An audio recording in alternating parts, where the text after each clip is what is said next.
Hello, welcome to my channel Talha Khan 1-2।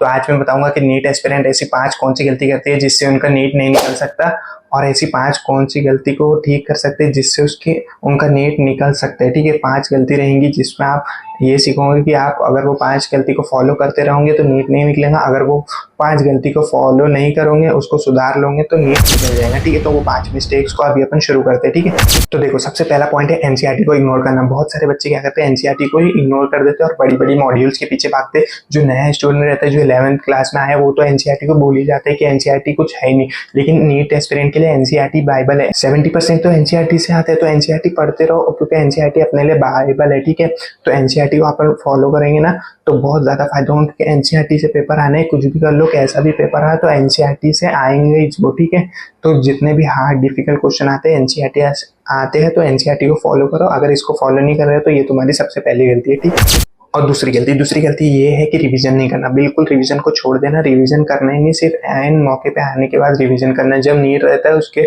2 या 1 हफ्ते पहले रिवीजन करना स्टार्ट करते हो, बहुत बड़ी मिस्टेक है। अभी से रिवीजन स्टार्ट करो। 1-7-15 रूल को अप्लाई करो तो बहुत अच्छा होगा। पहले दिन रिवाइज जो किया उसको 7वें दिन पे रिवाइज करो, फिर 15 दिन पे रिवाइज करो। ऐसा करोगे तो बहुत ही आसानी से तुमको सब रिवाइज होते रहेंगे और पेपर में क्लिक होगा कि मैंने ये रिवाइज किया था तो ये पेपर में आ गया। तो वो जितनी बार रिवाइज करते हो तो वो पेपर में जल्दी से क्लिक होता है, और अपने को जल्दी से क्लिक होना है तो रिवीजन करना पड़ेगा। क्योंकि नीट क्या है, नीट ऐसा गेम है कि बहुत ज़्यादा फास्ट स्पीड का गेम है। ठीक है, इसमें आपको ज़्यादा कुछ पूछता नहीं है, बहुत बड़ा चढ़ा के ये आपकी स्पीड और एक्यूरेसी पूछता है। तो अपन जितना ज़्यादा रिवीजन करेंगे तो अपनी स्पीड भी बढ़ेंगे और एक्यूरेसी भी बढ़ेंगी। तो ये है अपना दूसरा पॉइंट। ठीक है, तीसरी गलती ये है कि बहुत सारे रिसोर्सेज के पीछे भागना। बहुत सारे रिसोर्सेज के पीछे अपने को भागना ही नहीं है। अपने को किस पे स्ट्रिक्ट रहना है, एनसीईआरटी पे, पीवाईक्यूज पे। अपने को क्या करना है, क्वालिटी देखना है। ठीक है, क्वांटिटी नहीं देखना है। अगर एक बुक करोगे 10 बार तो तुम सक्सेसफुल रहोगे। अगर 10 बुक करोगे 10 बार तो कुछ भी नहीं मिलेगा, उसमें तुमको कुछ समझ में नहीं आएगा। लेकिन एक बुक करोगे 10 बार तो बहुत ज्यादा फायदा होगा। इसलिए क्वालिटी के पीछे भागो, क्वांटिटी के पीछे कभी नहीं भागना। ठीक है,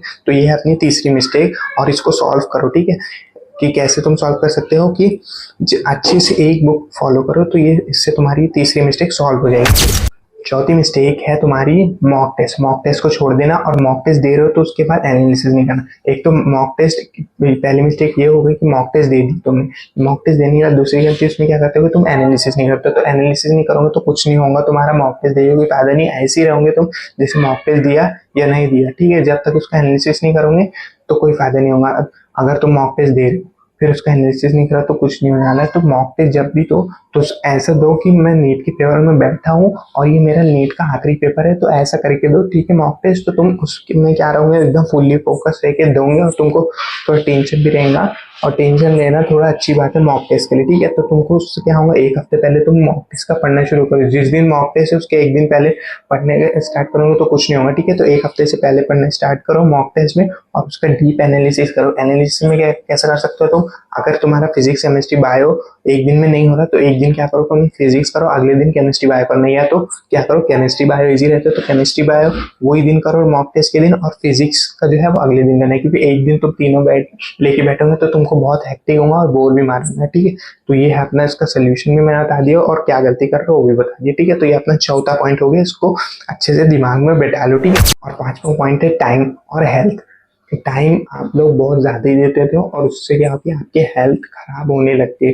टाइम अपने को ज्यादा भी नहीं देना है और एकदम कम भी नहीं देना है। ठीक है, तो ज्यादा का मतलब ये होगा कि तुम 20 घंटे पढ़ लो, बिल्कुल गलत करो। और कम टाइम का ये होगा कि तुम सिर्फ 2 घंटे करो, ये भी बिल्कुल गलत।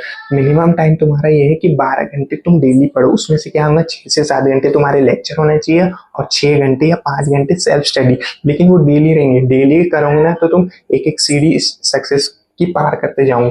ठीक है, तो डेली पढ़ो, थोड़ा सा पढ़ो, ज्यादा पढ़ने की जरूरत नहीं है। 20-20 घंटे, 15 घंटे, सिर्फ 12 घंटे पढ़ो, क्योंकि तुम्हारा बहुत वक्त बचा है। अभी से तुम पढ़ने स्टार्ट करोगे ना तो तुम्हारा अच्छे से हो जाएगा, और अपनी हेल्थ खराब करने की जरूरत नहीं है। ठीक है, अच्छी प्रॉपर नींद लो। 8 घंटा तुमको नींद आती है तो 8 घंटे सो, क्योंकि तुम्हारा फोकस ही 8 घंटे के बाद ही उठेगा। तुम अगर 6 घंटे की नींद लोगे और 8 घंटे तुम्हारे रिक्वायरमेंट है तो तुम्हारा फोकस नहीं बनेगा। ठीक है, तो 8 घंटे की नींद आती है तो 8 घंटे की नींद लो, क्योंकि अभी तुम्हारे पास टाइम भी है और 8 घंटे की नींद सफिशिएंट है। ठीक है, तुम्हारी बॉडी के लिए। और अच्छे से पढ़ो, और कोई भी डाउट हो तो मेरे से कमेंट में पूछो। ठीक है, और एक बात ये है कि नीट सिर्फ अपने लिए वो नहीं है कि स्प्रिंट, ये एक मैराथन है। ठीक है, मैराथन में क्या है, मैराथन चलती रहती है, ये नहीं है कि स्प्रिंट है 100 मीटर का, ठीक, ये पूरी एक मैराथन है। इसमें जो जितना धीरे भागेगा और डेली भागेगा वो ही जीतेगा। जो एकदम फास्ट भाग गया और एक ही बार भाग गया, ठीक है, एक दिन पढ़ लिया 20 घंटे, तो वो नहीं जीतेगा। लेकिन जो धीरे भागेगा और कंसिस्टेंसी के साथ भागेगा तो वही जीतेगा, क्योंकि एक मैराथन है, ठीक है। और कोई भी डाउट हो तो मेरे को कमेंट में पूछो, या डिस्क्रिप्शन में अपना नंबर डालता हूँ, वहां पर भी आप पूछ सकते हो, या इंस्टाग्राम आईडी भी डाल दूंगा, वहां पर पूछ सकते हो। और कोई भी डाउट हो तो मेरे से पूछ लेना, ठीक है। और इस बार नीट 4 की ही आना।